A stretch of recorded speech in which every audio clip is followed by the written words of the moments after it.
شروع اللہ کا نام لے کر جو بڑا مہربان نہایت رحم والا ہے۔ ہم نے نوح کو ان کی قوم کی طرف بھیجا کہ پیشتر اس کے کہ ان پر درد دینے والا عذاب واقع ہو اپنی قوم کو خبردار کر دو۔ انہوں نے کہا کہ بھائیو، میں تم کو کھلے طور پر خبردار کرتا ہوں کہ اللہ کی عبادت کرو اور اس سے ڈرو اور میرا کہا مانو، وہ تمہارے گناہ بخش دے گا اور موت کے وقت مقرر تک تم کو مہلت عطا کرے گا۔ جب اللہ کا مقرر کیا ہوا وقت آ جاتا ہے تو تاخیر نہیں کی جاتی، کاش تم جانتے ہوتے۔ جب لوگوں نے نہ مانا تو نوح نے اللہ سے عرض کی کہ پروردگار، میں اپنی قوم کو رات دن بلاتا رہا لیکن میرے بلانے سے وہ اور زیادہ گریز کرتے رہے۔ جب میں نے ان کو بلایا کہ توبہ کریں اور تو ان کو معاف فرمائے تو انہوں نے اپنے کانوں میں انگلیاں دے لی اور اپنے اوپر کپڑے اوڑھ لیے اور اڑ گئے اور خوب تکبر کرنے لگے۔ پھر میں ان کو بلند آواز سے بھی بلاتا رہا، پھر علانیہ بھی اور رازداری سے بھی سمجھاتا رہا۔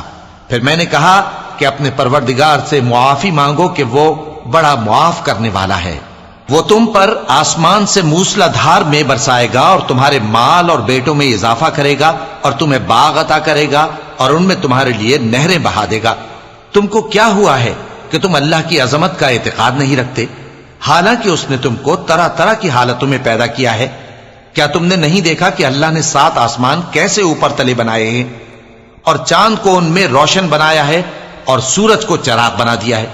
اور اللہ ہی نے تم کو زمین سے ایک خاص طرح سے پیدا کیا ہے، پھر اسی میں تمہیں وہ لوٹا دے گا اور اسی سے تم کو نکال کھڑا کرے گا۔ اور اللہ ہی نے زمین کو تمہارے لیے فرش بنایا تاکہ اس کے بڑے بڑے کشادہ رستوں میں چلو پھرو۔ آخر میں نوح نے عرض کی کہ میرے پروردگار، یہ لوگ میرے کہنے پر نہیں چلے اور ایسوں کے تابع ہوئے ہیں جن کو ان کے مال اور اولاد نے نقصان کے سوا کچھ فائدہ نہ دیا، اور وہ بڑی بڑی چالیں چلے اور کہنے لگے کہ اپنے معبودوں کو ہرگز نہ چھوڑنا، اور ود اور سوا اور یغوث اور یعوق اور نصر کو کبھی نہ چھوڑنا۔ اور اے پروردگار، انہوں نے بہت لوگوں کو گمراہ کر دیا ہے اور تو ان ظالموں کو اور زیادہ گمراہ کر دے۔ آخر وہ اپنے گناہوں کے سبب پہلے غرقاب کر دیے گئے، پھر آگ میں ڈال دیے گئے، تو انہوں نے اللہ کے سوا کسی کو اپنا مددگار نہ پایا۔ اور پھر نوح نے یہ دعا کی کہ میرے پروردگار، ان کافروں میں سے کسی کو زمین پر بستہ نہ رہنے دے، اگر تو ان کو رہنے دے گا تو یہ تیرے بندوں کو گمراہ کریں گے، اور ان سے جو اولاد ہوگی وہ بھی بدکار اور ناشکری ہوگی۔